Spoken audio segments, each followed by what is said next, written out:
Bien, bonjour tout le monde. Bienvenue à notre nouveau webinaire de la SQP sur les jardins de pluie aujourd'hui. Donc, on est déjà pas mal nombreux. On a environ 80, presque une centaine de personnes qui est avec nous ce matin. Donc, aujourd'hui, on va démystifier c'est quoi ces fameux jardins de pluie, c'est quoi leurs composantes et comment on peut les intégrer dans la trame urbaine. Ça promet d'être fort intéressant. Donc, mon nom est Chloé Fredette. Je fais partie du CA de la Société québécoise de phytotechnologie, la SQP, depuis plus de 2 ans et maintenant à titre de vice-présidente depuis quelques mois.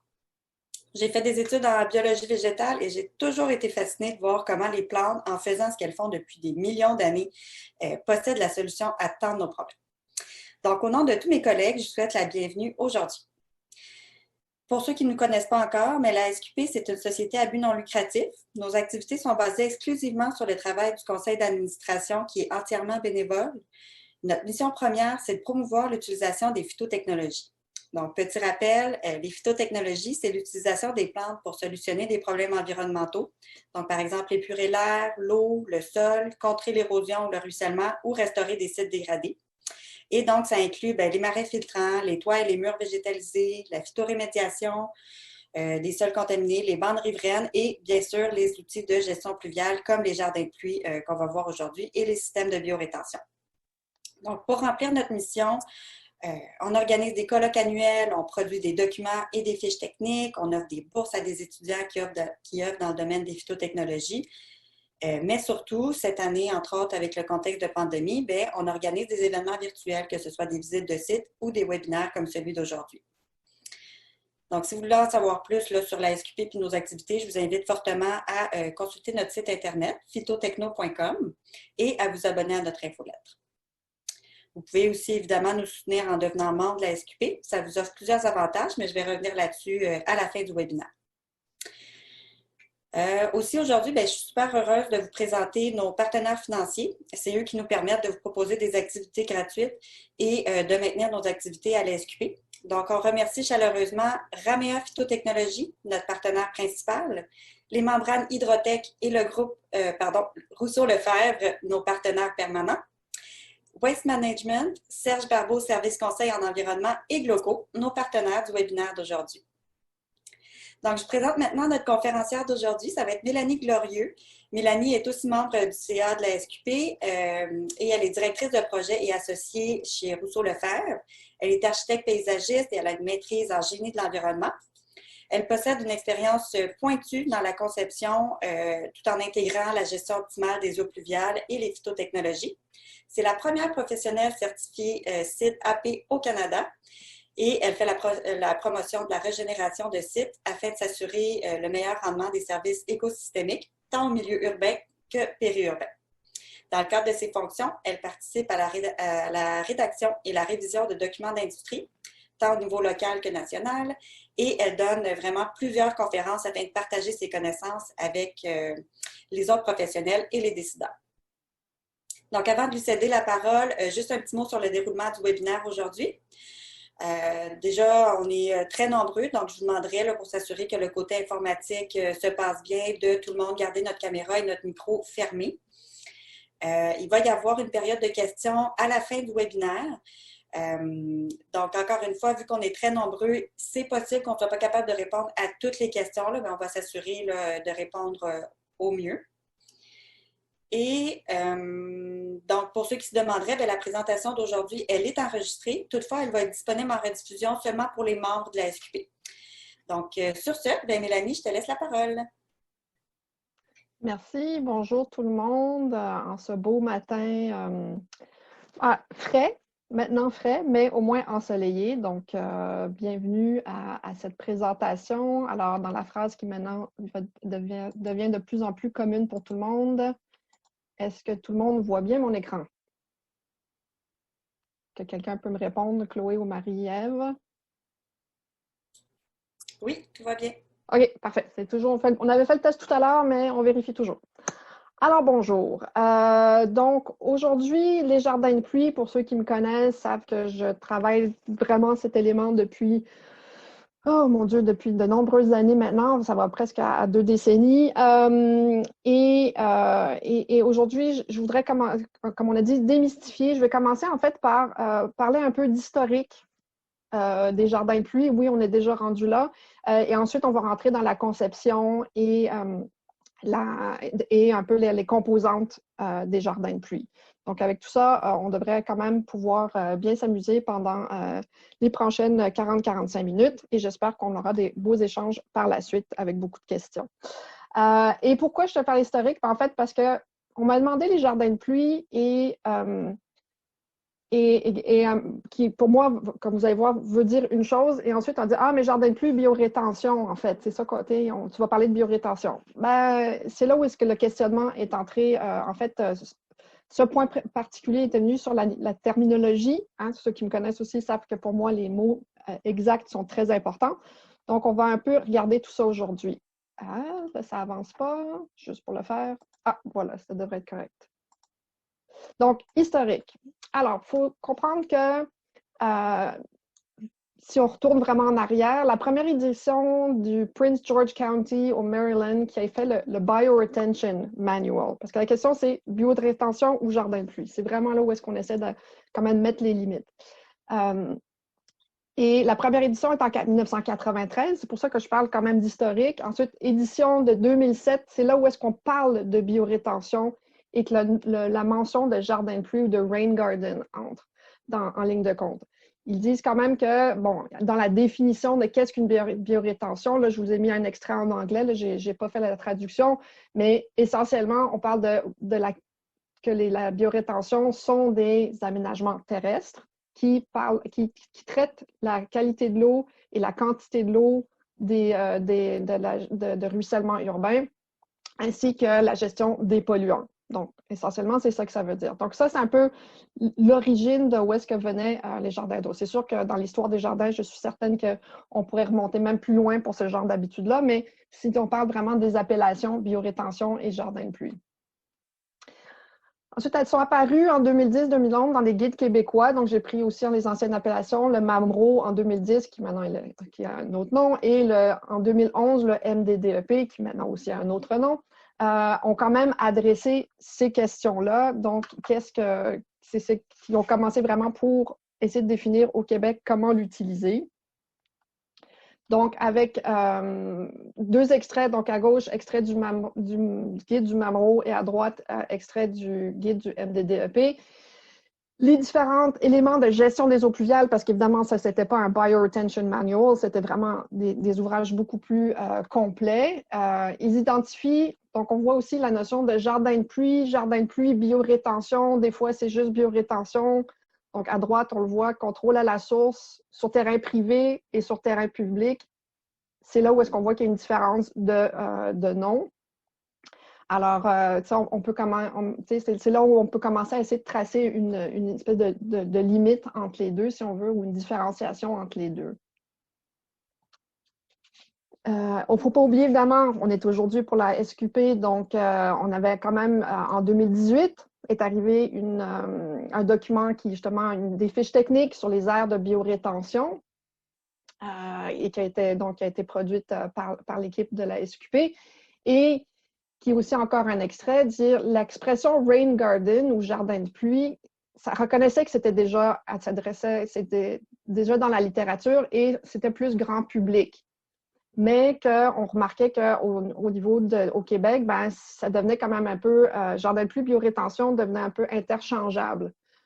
Donc, pour le document, le document de la fiche technique, ben, à ce moment-là, il dit que c'était essentiellement la même phytotechnologie. Et ensuite, apparaît toujours en 2018, mais bon, la SQP, c'était plutôt en 2018, ça, c'est arrivé plus tard, en 2018, la version en anglais, et ensuite, la version en français en 2019, en printemps 2019, donc octobre 2018 et printemps 2019. Quand même deux normes canadiennes. Hein? Donc, l'importance de ça, c'est parce que ça reconnaît l'importance de l'ouvrage. Ça reconnaissait aussi que c'était utilisé de plus en plus fréquemment. Hein? Donc, ça, c'était aussi le point d'intérêt. Et d'où la nécessité d'essayer de uniformiser un peu ces éléments-là pour la pratique à travers le Canada. Pour au moins se reconnaître qu'il y avait des bases de calcul. il y avait des éléments qui étaient déjà identifiés dans le guide du MAMO et dans le guide du ministère de l'Environnement, oui. Mais là, c'était voir comment est-ce qu'on avait pu faire évoluer ça et voir comment ça pouvait s'adapter au niveau des pratiques à travers le Canada. Donc, dans la norme, on parle vraiment de système de biorétention. Encore là, c'est un extrait là, de vraiment des définitions. C'est important de quand même le souligner. Donc, les systèmes de biorétention, pardon, c'est donc une filtration des eaux pluviales ou pratique d'infiltration qui traite, entrepose, infiltre et évapotranspire le ruissellement des eaux pluviales à l'aide de lits de filtration fabriqués principalement d'un substrat de biorétention et de végétation. Hein? Donc, c'est un peu l'image qu'on a, parce que la biorétention, c'est des grands îlots plantés de forme variable et dans lesquels l'eau ruisselle et s'infiltre dans le sol et évapotranspire.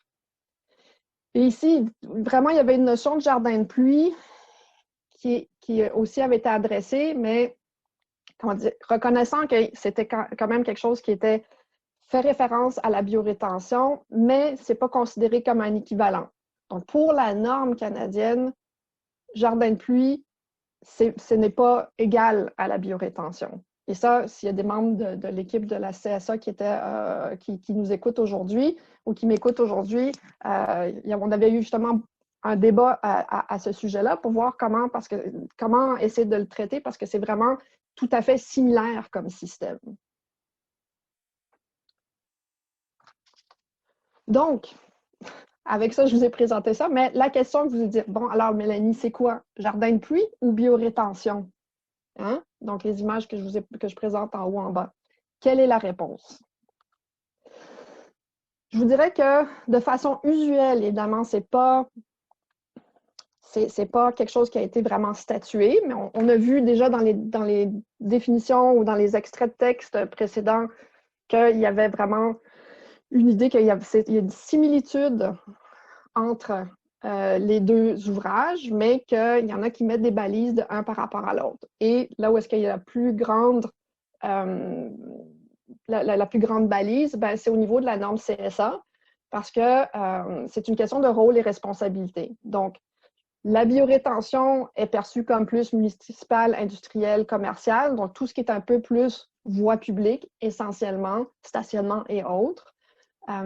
Et le jardin de pluie est considéré beaucoup plus comme étant résidentiel. Puis dans la littérature plus américaine aussi, les rain gardens, c'est souvent ce qui est considéré comme étant plus relié autour d'une résidence privée ou autour d'un bâtiment en tant que tel. C'est à ce moment-là qu'on parle un petit peu plus de rain garden. Dans la norme CSA, comme je dis, c'est la conception des ouvrages. Donc, si on fait en effet une biorétention qui rentre dans certaines balises, ben à ce moment-là, c'est une question d'être conçu à la fois par un ingénieur et un architecte paysagiste. Donc, reconnaissant le rôle à la base, les équipes doivent être gérées ou les chargés d'équipe doivent être soit un ingénieur ou un architecte paysagiste, mais il faut s'assurer que les deux soient présents et ensuite additionner des autres professionnels selon la situation et selon le projet. Parce qu'on le verra, c'est des projets qui sont tout à fait adaptables et malléables pour toutes sortes de choses, toutes sortes d'intégrations, comme je dis, dans la trame urbaine. Donc, c'est pour ça qu'au début, comme je dis, j'ai commencé, quand on m'a donné la commande, on me parlait des jardins de pluie, j'avais quelque chose en tête. Et c'est pour ça que ça s'appelle jardin de pluie en site privé. Mais finalement, je me rends compte que, étant donné qu'il y avait encore un peu ce point d'interrogation ou cette espèce de confusion dans qu'est-ce qui est une biorétention, qu'est-ce qui est un jardin de pluie, ben à ce moment-là, on va quand même l'élargir un petit peu plus, puis juste adresser, on va essayer quand même d'utiliser jardin de pluie quand on parle un peu plus de résidentiel, puis biorétention quand on parle plus d'éléments publics, comme je dis, public, municipal, industriel ou commercial. Donc, c'est comme ça que je vais vous les présenter. Alors, après cette petite mise en situation, qui j'espère vous a éclairé, parce que c'est vraiment, c'est vrai qu'on les voit un peu partout, ces termes-là, puis on parle même de nous planter, nous gazonner. On pourrait rentrer dans une autre discussion là-dessus, mais je pense qu'aujourd'hui, on va se restreindre vraiment à parler juste de jardin de pluie ou de aire de biorétention, système de biorétention est aussi utilisé. Donc, conception. Là, on va aller parler un petit peu plus intéressante. Donc, conception. Deux choses à regarder, les processus et les composantes qui sont incluses dans la planification d'une biorétention ou d'un jardin de pluie. Quand on parle d'un jardin de pluie, et même, on pourrait dire la biorétention, à la base, il faut se souvenir que ces ouvrages sont conçus pour retenir sur le site les pluies de 25 mm et moins.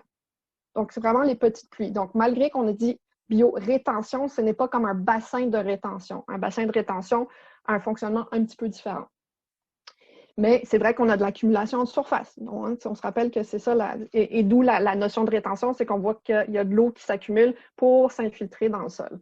Donc, 25 mm et moins, soit plus de 95 % des événements annuels, ce qui est assez important. Bon, en tout cas, selon les dernières données, c'est sûr que il y a sûrement d'autres qui pourront dire que c'est un peu varié par rapport au pourcentage, mais essentiellement, c'est à ça que ça sert. C'est pour ça que ça a été un peu planifié et conçu pour essayer de retenir, infiltrer, donc limiter les volumes qui sont ultimement renvoyés vers le milieu, le réseau municipal, soit en débordement sur la rue, soit directement relié à un système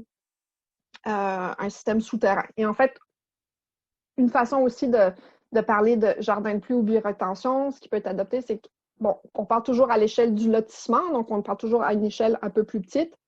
On ne fait pas de la biorétention pour vraiment un très, très grand secteur. C'est vraiment restreint sur des lotissements ou sur des rues.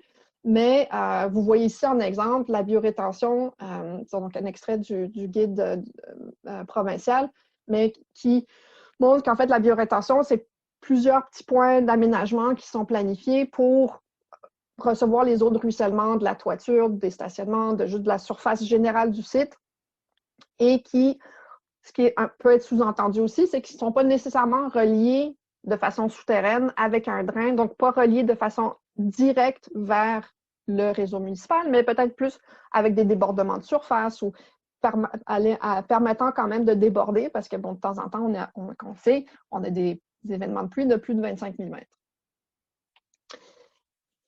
Et l'importance dans la partie de biorétention, on se rappellera aussi que c'est parce que c'est les processus. On parle qu'on va travailler sur les volumes d'eau et la qualité de l'eau. Donc, quels sont les processus qui rentrent dans le système? Ici, un extrait de la fiche justement de la SQP sur les aires de biorétention.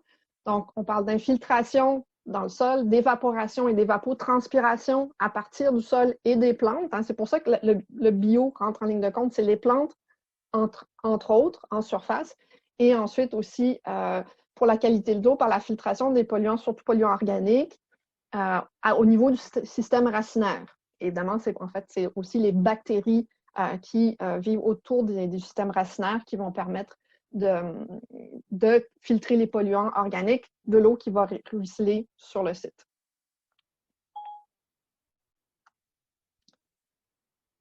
Donc, maintenant, on a parlé des processus, les composantes. Il faut, à la base, à son expression la plus simple, le jardin de pluie est composé de 3 zones. On a la zone d'accumulation, qui est la zone en surface. Là. Je ne sais pas si vous voyez mon pointeur. Probablement que vous voyez ma petite flèche là, ici. Donc, c'est notre zone d'accumulation. C'est là où est-ce que... Parce que ce sont des aménagements en baissière, donc c'est fait justement pour accumuler de l'eau. Et là, on parle d'une accumulation 15 cm, 20 cm. On en a vu jusqu'à 30 cm, mais on verra plus tard pourquoi cette hauteur d'eau-là a un impact sur l'aménagement, sur la place qu'on a et aussi sur les types de végétaux qu'on peut avoir. Donc, c'est notre zone d'accumulation d'eau régulière, normale. C'est là où est-ce que ça va se passer. Ensuite, la zone 2, qui est notre zone d'infiltration.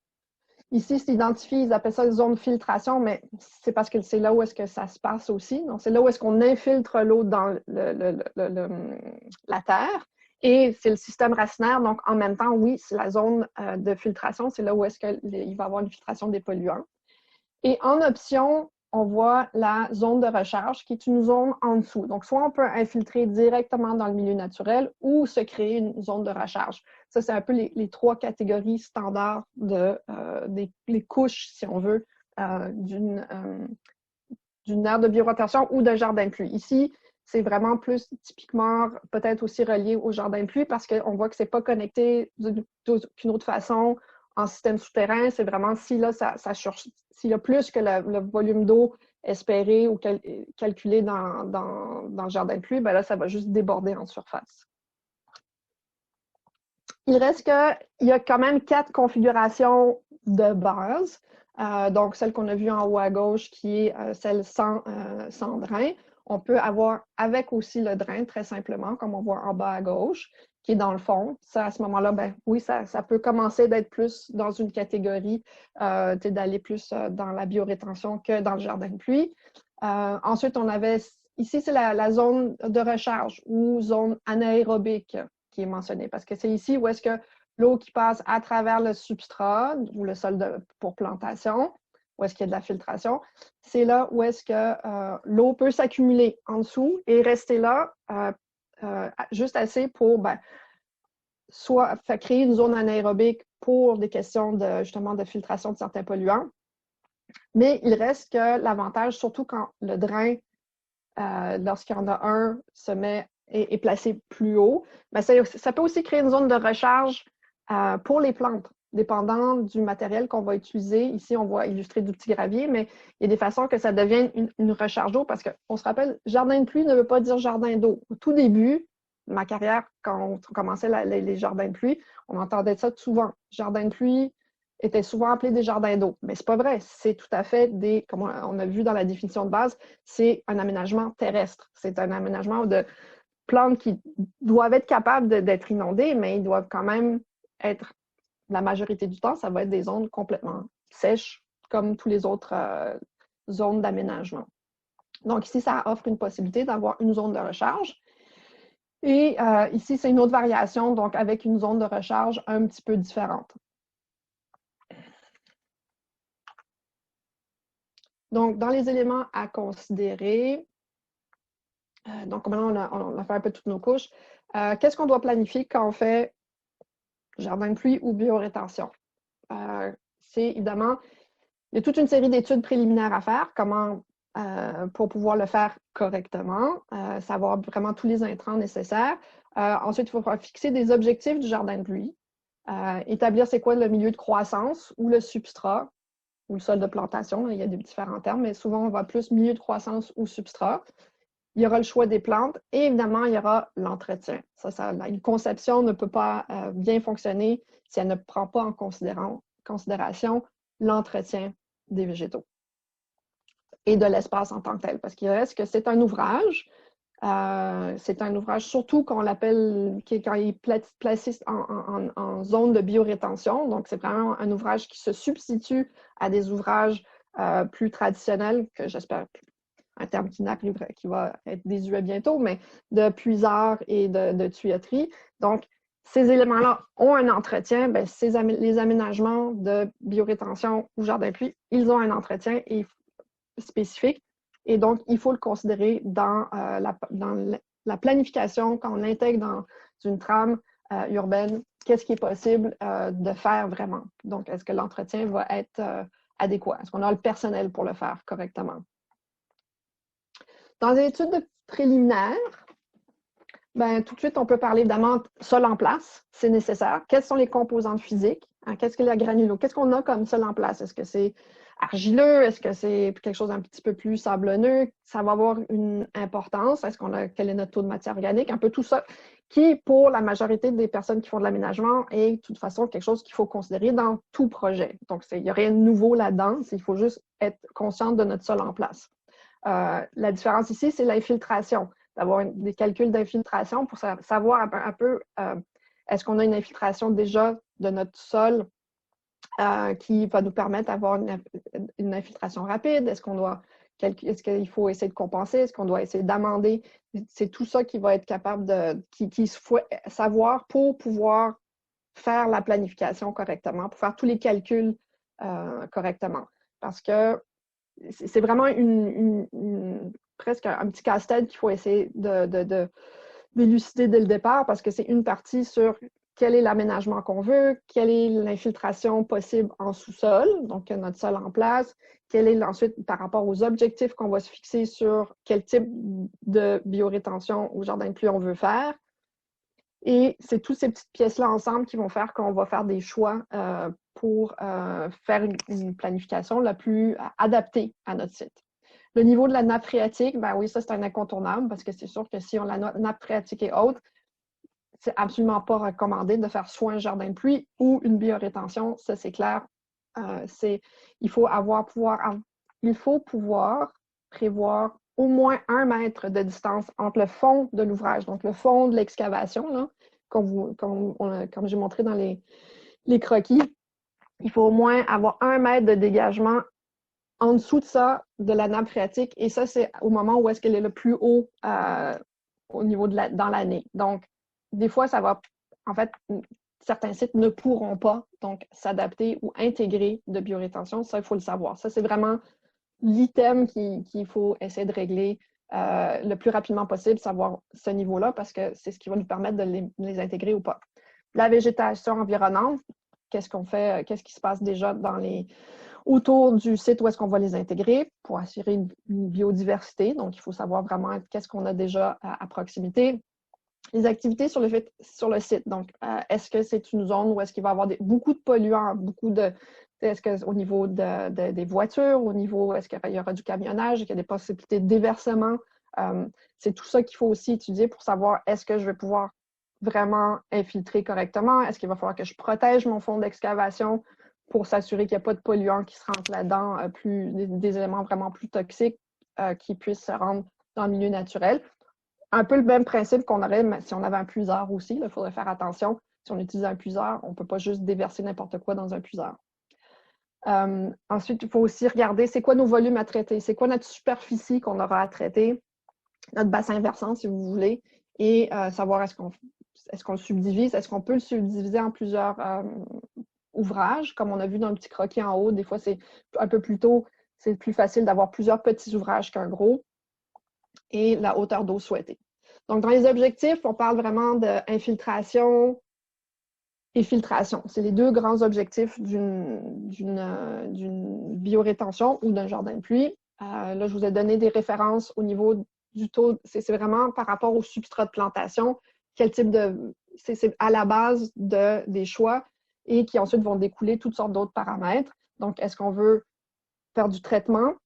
Donc, à ce moment-là, on va le ralentir. On va essayer d'avoir des taux d'infiltration qui sont plus du 25 au 75 mm, alors que si on veut de l'infiltration, on va aller de 75 à 300 mm. Savoir que 300 mm à l'heure, c'est quand même énorme et la palette végétale va être franchement affectée. Donc, rapidement, les milieux de croissance, selon ce qu'on aura choisi dans notre taux d'infiltration, on va découler des pourcentages de gravier, de sable, de limon, d'argile, de matière organique.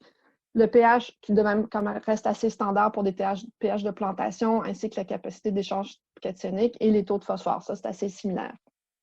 C'est vraiment dans les premiers éléments, les 5 premiers éléments que selon si on fait de l'infiltration ou de la filtration, les chiffres vont varier.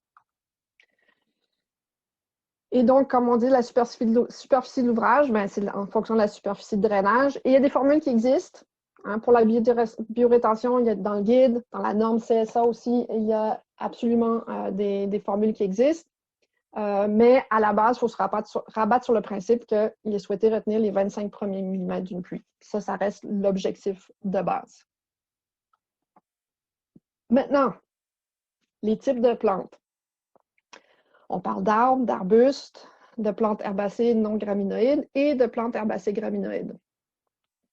Donc, déjà, je peux vous dire que, s'il vous plaît, ne me demander de liste de plantation. C'est, en fait, quand on parle du choix de plantes, c'est ça qui est c'est ça qui est le plus... c'est ça où on a le plus grande discussion. Et pourquoi? C'est sûr qu'on aimerait avoir une petite idée de quelles plantes peuvent résister. Mais on va voir, c'est un peu des mises en situation. Il faut bien, une fois qu'on comprend bien les plantes, qu'on connaît ces plantes, c'est pas si complexe que ça. Mais la difficulté, c'est que tout le monde veut un peu des listes de plantation. C'est sûr qu'on fait des essais, dépendant de la situation. Il y en a qui existent, des listes. Dans la norme CSA, il y en a, mais il faut savoir que c'est une liste qui a été établie, mais qui couvre tout le Canada. Je pense dans la fiche, il y avait quand même dans la fiche de la SQP, on avait une petite liste de plantations aussi, qui sont à titre indicatif, informatif si on veut, mais il n'y a rien qui est en fait vraiment calé dans le béton par rapport à ici, parce que ça va vraiment dépendre de la situation. Ça va dépendre, est-ce qu'on est dans un stationnement, est-ce qu'on est dans une zone qui est un peu plus verte. Il y a toutes sortes de paramètres qui rentrent encore en ligne de compte, comme n'importe quelle planification d'aménagement. Il y a toutes sortes de facteurs qui rentrent en ligne de compte et qui donc doivent être considérés. Donc, je dis ça un petit peu en clin d'œil parce que c'est toujours la question qui est posée, quel type de plante est-ce que je devrais prévoir? Ce qu'il faut se rappeler, en effet, c'est que, vous vous rappelez tout à l'heure, on a parlé des hauteurs d'eau, déterminer sa hauteur d'eau. Ici, un extrait d'un ouvrage très intéressant, Plans for Stormwater Design, qui illustre très bien la problématique, c'est dire que les plantes doivent être retenues pour être capable de subir une inondation, mais surtout aussi la période des sécheresses. Et donc, on parle de sol saturé, de submersion périodique, mais encore là, on ramène sur les conditions très sèches parce que ça va arriver. Surtout quand on a des ouvrages qui sont fixés sur l'infiltration, donc avec des taux d'infiltration assez importants, ben c'est sûr que le sol va s'assécher parce que c'est des sols qui, donc, à ce moment-là, ont beaucoup plus de sable. Ici, on voit quand même l'exemple, j'ai sorti l'exemple de l'anémone et de la Symphyotrichum parce que c'est celles qui sont quand même relativement utilisées dans les aménagements assez régulièrement.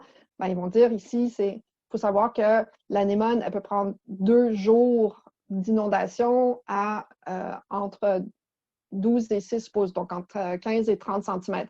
Par exemple, la Symphyotrichum est capable d'en prendre un petit peu plus. Elle est capable, dans les premiers jours, de prendre jusqu'à 2 pieds, donc 24 pouces, 60 cm, et ensuite de redescendre la courbe et est capable de quand même être assez bien inondée pendant 3 jours. Donc, c'est ça qu'il faut apprendre dans la planification des choix de plantation, c'est de bien comprendre la tolérance à l'inondation, quelle hauteur d'eau et pendant combien de temps. Donc, on parle du demande et de la position dans le choix des plantes par rapport aux zones hydrologiques. Donc, on a une question une espèce de coupe-type ici, toujours issue de la fiche de la SQP. Une coupe-type ici qui et à ce moment-là, on voit des pentes dans les deux côtés et l'espèce de trop-plein. On se rappelle la zone d'accumulation d'eau, qui est un peu le secteur ici, et qu'on met toujours un petit peu plus bas que les pourtours. Donc, ça veut dire qu'on a des plantations qui se font dans le fond et dans la pente. Mais dans la pente, c'est à l'intérieur de la zone de rétention et à l'extérieur de la zone de rétention. Donc, ça aussi, il faut savoir, est-ce qu'on peut planter la même plante de haut en bas du talus? Est-ce qu'elle va résister à être soit inondée périodiquement ou pas du tout parce qu'essentiellement, elle va être dans la zone un peu plus sèche sur le haut. Donc, c'est ça qu'il faut regarder. Donc, c'est en fonction de la récurrence, sol saturé et submersion périodique. Il y en a des zones. Ça va dépendre aussi, est-ce que notre sol est plus de matière organique, donc on va retenir un petit peu plus de l'eau, ça va être mouillé plus longtemps, plus fréquemment.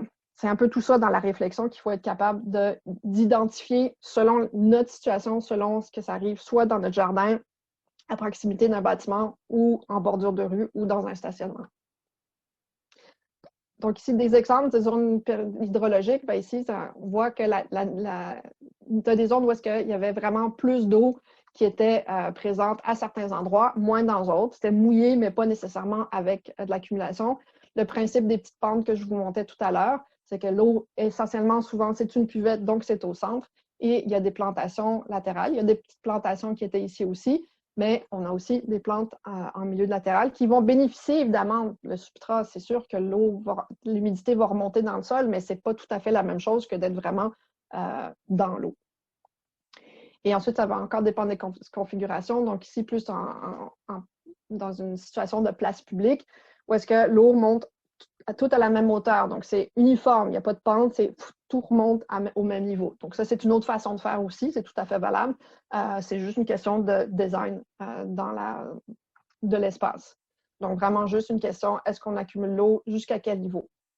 Donc, c'est ça qu'ils vont faire. Donc, il y en a souvent qui disent, ben, un point de vue à commencer, c'est de regarder avec les plantes de berge. Ça, c'est sûr que c'est une bonne ligne pour essayer de commencer à faire des choix. Parce qu'on va essayer, évidemment, de privilégier les plantes indigènes, d'essayer de proscrire les plantes envahissantes, mais encore là, si je suis dans un espace très, très bétonné, ici, en place, si on regarde dans un stationnement, à la limite, on aurait pu faire quelque chose de très envahissant parce que c'est contrôlé. On aurait pu contrôler l'espace. Il faut savoir que c'est juste, ça dépend, c'est un choix de design, c'est un choix de vraiment d'esthétique aussi par rapport au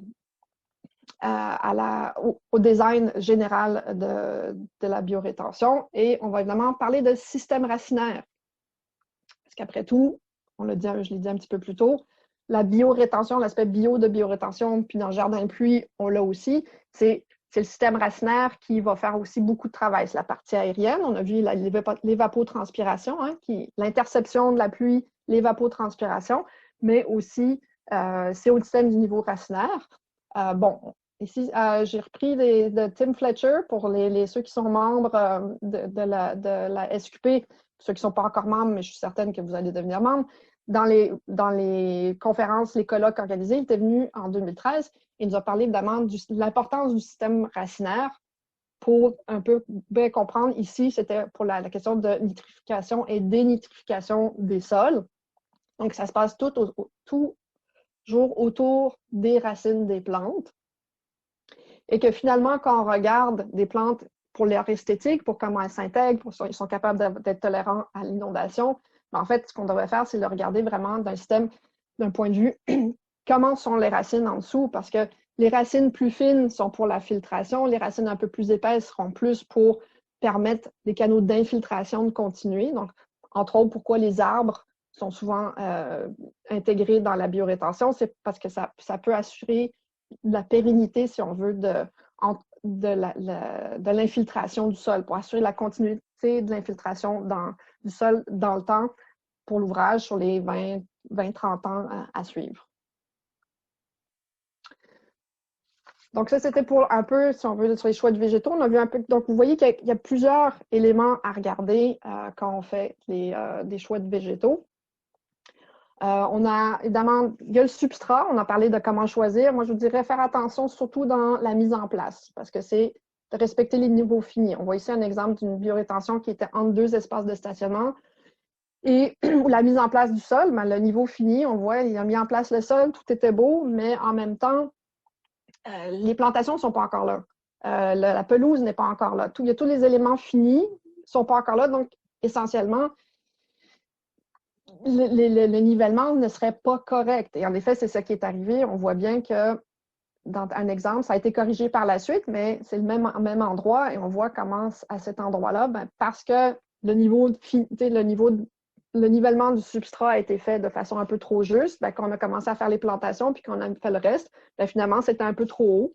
Puis vous voyez, on se trouvait dans une situation un petit peu malencontreuse où est-ce qu'à ce moment-là, ça refoulait dans le stationnement, alors que normalement, ça ne devait absolument pas parce que c'était un ouvrage quand même assez important.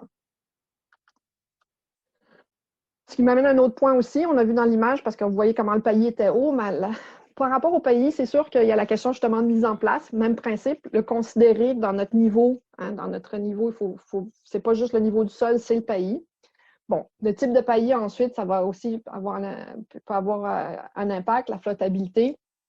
Les matériaux recommandés, le paillis déchiqueté, comme on a vu, on peut faire de l'ensemencement. Ça peut être une technique aussi rapide pour couvrir une biorétention, des galets et des couvertures un peu anti-érosion. Un exemple. L'enjeu de la couverture anti-érosion en deux éléments. La mise en place, comme on le voit ici, c'est un peu problématique. C'est une installation passée plus tard, on voit que la couverture n'était pas mise jusque dans le bas. Pourquoi potentiellement? Ben, le problème, c'est quand on plante beaucoup de vivaces et d'arbustes, donc beaucoup de plants, à ce moment-là, ça devient un peu difficile. Puis finalement, on est en train de déchirer la couverture un peu partout.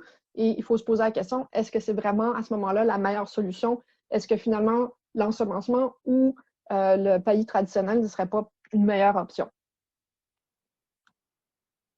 Et aussi le pré-traitement, bon, c'est le nerf de la guerre de ces ouvrages-là. C'est sûr que c'est du ruissellement.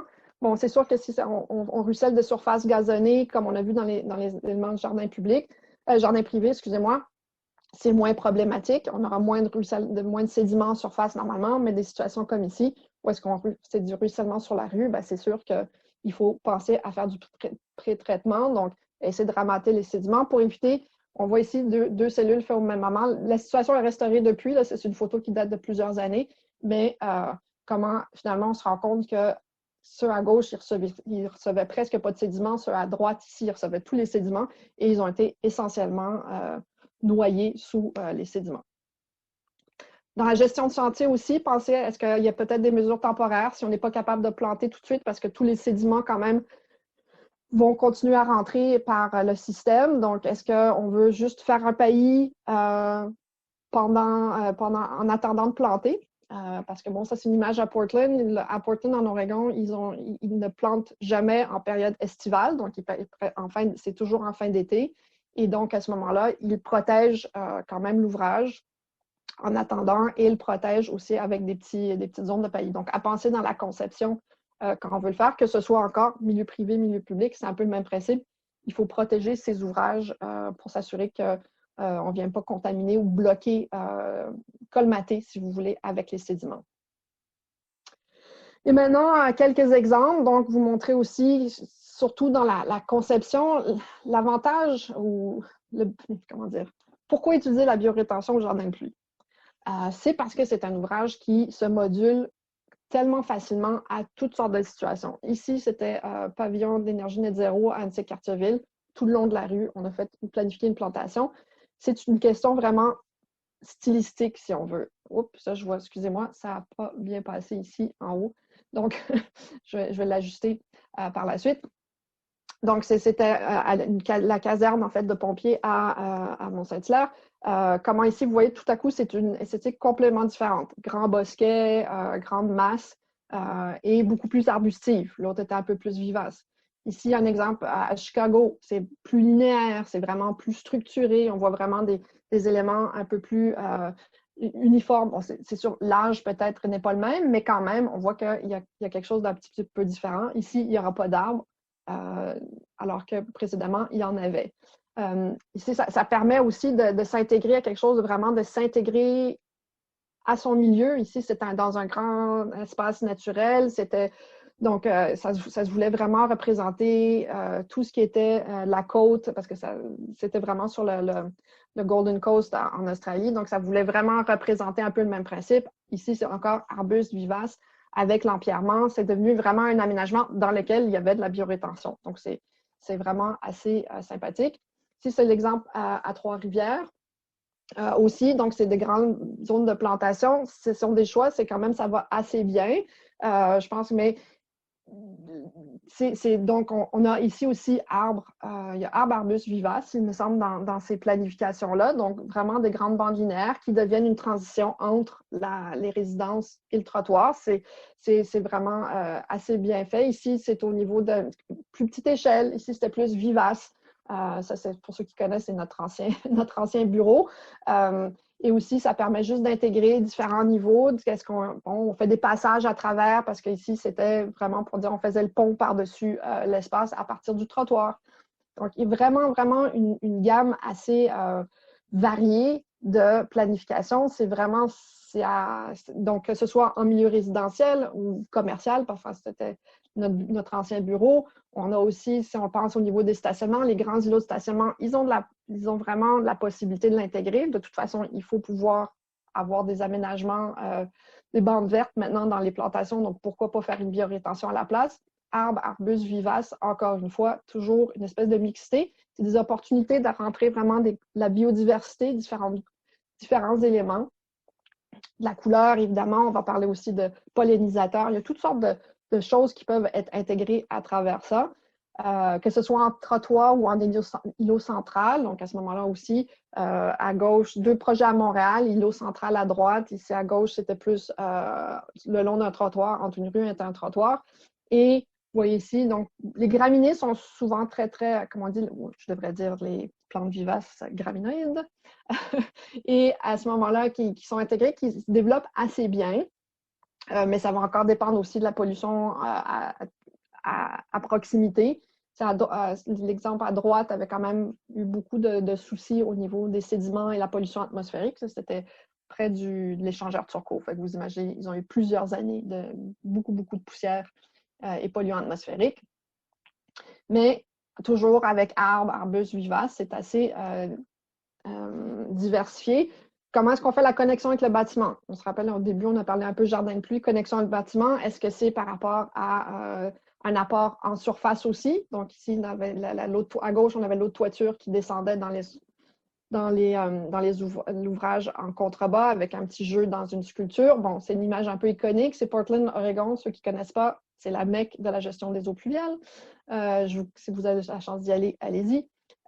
Mais il démontre comment on peut simplement, avec le bâtiment, faire une relation entre le bâtiment et les aménagements extérieurs pour que tout ouvrage à l'extérieur autour du bâtiment devienne une biorétention, que ce soit très quand même minéralisé, de bien circonscrit. Il y a des beaux gestes à faire au niveau de l'aménagement pour s'intégrer et refléter l'atmosphère, l'ambiance qu'on veut créer, mais à la fois être tout à fait fonctionnel. Je dis toujours, c'est joindre l'utile à l'agréable de faire de la biorétention ou des jardins de pluie. C'est des aménagements qui ont vraiment beaucoup plus de fonction que juste une question esthétique ou vraiment un choix d'aménagement un peu plus simplifié. Pas oublier, donc, à proximité des bâtiments, c'est une opportunité aussi éducative. Ici, c'était à une école qui avait donc à gauche, c'était la murale qu'ils avaient, mais qui était complètement reliée à l'image de droite. On le reconnaît un peu, vous voyez la continuité, et qui avait un jardin de pluie qui était là, donc c'est l'eau de la toiture, et il y avait un petit panneau éducatif. Il ne faut pas oublier que c'est une opportunité à ce moment-là de le faire. On a fait dans plusieurs projets aussi là, de mettre des panneaux pour expliquer c'est quoi un peu la gestion de l'eau, pourquoi c'est important, comment est-ce que ça participe. Donc, beaucoup d'opportunités. Évidemment, l'entretien, une fois qu'on a commencé à notre planification, il faut vraiment avoir une discussion avec l'équipe qui va entretenir les sites. Parce qu'ensuite, que ce soit conséquent, quand le type d'aménagement est planifié de façon conséquente avec l'entretien qui va être capable d'être fait sur le site. Mais il y a aussi, là je l'amène tout le temps, c'est la petite diapo, ceux qui ont déjà lu mes présentations, ça peut aussi devenir une question d'esthétisme aussi, plus que de fonctionnement du système. Donc, 2 projets, 2 îlots de biorétention en stationnement, un à gauche, un à droite, qui ont des aménagements, des plantes similaires. Bon, ils n'ont pas tout à fait le même âge, mais des plantes similaires. Mais à gauche, le choix de l'entretien a été fait de laisser les aménagements, les plantes prendre le dessus, de se développer à leur plein potentiel pour maximiser l'évapotranspiration et l'interception. C'est même quelque chose qui a changé parce qu'évidemment, les arbustes, dans les premières années, étaient beaucoup plus petits, donc on avait des vivaces et les vivaces se sont transformés lentement. Ils sont peut-être éteints, ils se sont été repris par les arbustes, mais ça crée une esthétique souhaitée avec l'entretien souhaité. À droite, la discussion n'avait pas été tout à fait clairement établie parce que si c'était ça, en effet, l'esthétique souhaitée, donc d'avoir des éléments très contrôlés, très contrôlés, très fort, taillés régulièrement, mais pour avoir une couverture uniforme de la biorétention, ce qui est quand même souhaité, d'avoir une couverture végétale uniforme, on aurait planifié différemment. On les aurait soit changé le type de plantation, soit au moins planté plus densément pour pouvoir justement créer une couverture plus efficace. Donc, c'est quand même 2 approches à l'entretien qu'il faut quand même aborder. Je donne toujours aussi celui-ci en exemple. Donc, la ville de Santa Monica a fait une étude sur 2 aménagements. Un aménagement plus traditionnel horticole versus ce qui est considéré un aménagement durable. C'est le type de plante utilisé, mais c'était aussi la conception de comment est-ce qu'ils l'avaient conçu en fonction de cet entretien-là et quel impact ça avait eu justement sur soit l'utilisation en eau, les déchets qui ont été générés et le temps homme pour pouvoir faire l'entretien. Un aménagement traditionnel horticole versus un aménagement durable. L'aménagement durable peut réduire de 90 % l'apport en eau nécessaire, puis en biorétention encore plus parce que finalement, c'est un aménagement qui est fait pour recevoir plus d'eau de pluie, donc c'est idéal. L'aménagement aussi au niveau des déchets, si on le planifie correctement, puis on a les bonnes discussions, à ce moment-là, on ne va pas aller tailler notre arbuste ou nos vivaces de façon aussi régulière, donc on va générer moins de déchets. Et donc, si on le taille moins, si on fait moins ces entretiens-là, à ce moment-là, c'est sûr qu'on va réduire au niveau du temps d'entretien. La ville de Granby avait fait même déjà une étude là-dessus. Ils suivent leur biorétention et ils avaient trouvé que même déjà après 3 ans, ça avait déjà baissé d'au moins 20% à 30% le temps d'entretien nécessaire. Donc, c'était ce qui était aussi intéressant à ce niveau-là, c'est qu'on sait que de toute façon, c'est dans les 2 premières années qu'on a que c'est dans la période vraiment d'établissement des plantes qu'il faut peut-être les suivre un petit peu plus, mais une fois qu'elles se plaisent, les plantes se plaisent, bien à ce moment-là, ils ont commencé à bien se développer, bien c'est sûr que la courbe d'entretien, elle va descendre et ça va être un peu plus périodique. Donc, les enjeux pour la biorétention, c'est évidemment, on parle de la conception, choix de plantation, choix de substrat, ça va ensemble. Le suivi de chantier, je vous ai donné quelques pistes. Et comme je veux dire, l'entretien, ça va ensemble. Il faut vraiment le considérer toujours comme les 3 éléments qui doivent se parler dès le départ pour s'assurer que tout se fasse correctement. C'est un changement d'habitude. Hein, comme je dis, par rapport à l'entretien, ce n'est pas nécessairement pas les équipes qui s'entretiennent les puisards qui vont aller entretenir les aménagements de biorétention ou de jardin de pluie. C'est du personnel différent, c'est correct, mais ça veut aussi dire qu'il faut avoir des disponibilités de budget pour faire l'entretien et aussi pour chacune des étapes, bien les établir pour que tout soit fait de façon assez réaliste et permettre de mettre les conditions optimum pour que le projet, quel qu'il soit, puisse fonctionner. Donc, les avantages de ces ouvrages-là, je vais le redire, joindre l'utile à l'agréable, c'est des conceptions variées, vraiment, vraiment, vraiment variées, adaptables. Comme j'espère vous ai montré une petite palette des projets sur lesquels on a travaillé ou qu'on a visité, parce qu'évidemment, on prend toujours plein de photos un peu partout où est-ce qu'on va. Ça peut s'intégrer de toutes sortes de façons sur le terrain privé, comme dans la trame urbaine, la trame de rue ou est-ce que dans les stationnements et autres. C'est des milieux très, très diversifiés. Donc, quand on met justement arbustes, vivaces et arbres, on vient commencer les 3 strates qui peuvent se superposer et vraiment créer des milieux, en fait, des mini-écosystèmes, des écosystèmes qui peuvent être régénérateurs et donc qui offrent un service écosystémique. J'en profite juste pour terminer, rappeler, bon, ici, extrait du rapport de Benoît Limoges, mais si on regarde juste les services de régulation, le jardin de pluie ou la biorétention, on parle de régulation du climat, c'est sûr, on parle de la purification de l'eau et de l'air. On a parlé infiltration, filtration, et l'air, évidemment, avec la biomasse, va être capable des végétaux vont être purifier l'air. Et évidemment, contrôle de l'érosion et des inondations parce qu'on va réduire les volumes d'eau qui vont être envoyés au réseau municipal. Donc, ça va en bénéficier à tous les milieux récepteurs. Donc, augmenter les services écosystémiques et augmenter, évidemment, à travers ça, la résilience des communautés. Merci beaucoup. Questions? Merci beaucoup, Mélanie. C'était vraiment une super présentation. On a quelques questions jusqu'à maintenant, effectivement, dans le chat. Là. Il nous reste un bon petit 5-6 minutes pour y répondre. Déjà, il y a Marjolaine qui parle des membranes. Donc, je ne sais pas, quand tu as présenté les 4 croquis, il y en avait certains qui avaient des membranes, d'autres non. Est-ce que tu pourrais dire un petit mot sur pourquoi on déciderait d'intégrer ou non une membrane dans un jardin de pluie?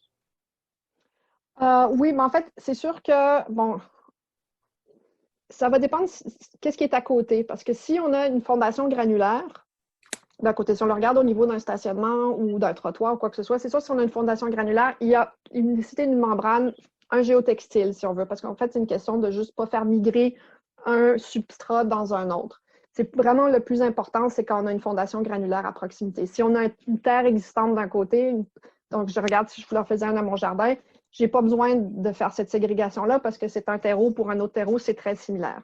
Donc ça, c'est un peu de base. Et ensuite, des fois, il y a la membrane souterraine en dessous. Bien, ça va dépendre, en fait, si on est en situation d'avoir des polluants peut-être un peu plus qui doivent être mieux contrôlés, puis on ne veut pas nécessairement laisser infiltrer dans le sol. À ce moment-là, on va mettre une membrane plus imperméable. Et à ce moment, la filtration va vraiment travailler uniquement dans la strate de la biorétention et pas se relarguer dans le sol naturel.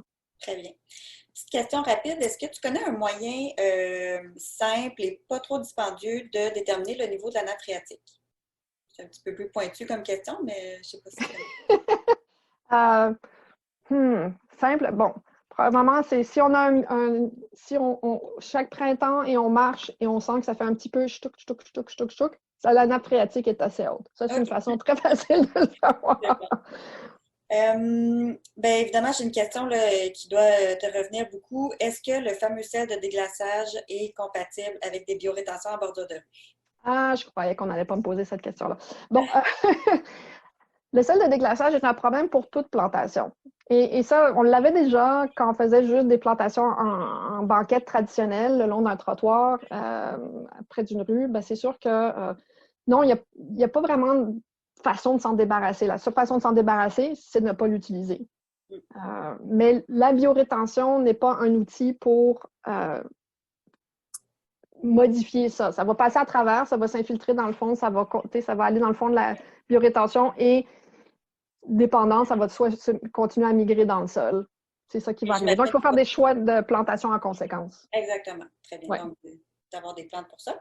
J'ai Serge qui demande, dans le fond, qui fait un commentaire question qui est assez intéressant. Il dit que lui, sur son terrain, qui est un terrain urbain, il y a 50 pelouse, 50 arbres et aménagement paysager. Puis les gouttières s'égouttent sur son terrain, puis il ne voit pas nécessairement d'écoulement en surface vers la rue. Donc, il se demande si son terrain est déjà un jardin de pluie ou s'il y aura un avantage ajouté à construire un jardin de pluie sur son terrain. Donc, en gros, qu'est-ce qui motiverait le choix de se faire un jardin de pluie sur notre terrain, par exemple? Ben oui, en effet, ça va dépendre. Très bonne question. Merci, Serge. C'est une question, de la proportion. Est-ce que la proportion de la maison sur le reste du terrain? Parce que si on a un terrain assez grand ou assez infiltrant déjà à la base, là, on rentre dans plus une notion d'aménagement absorbant.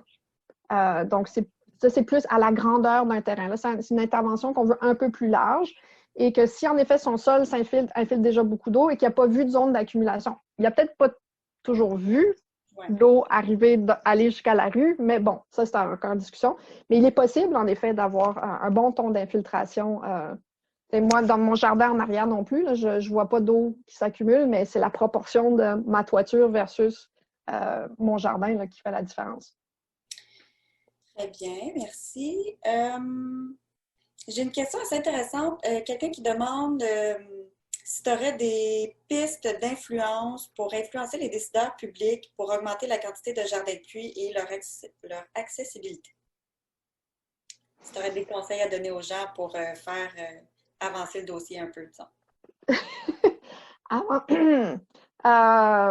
Bon, ça veut dire que ce que ça sous-entend, c'est qu'ils ont déjà essayé puis que c'était pas très réceptif.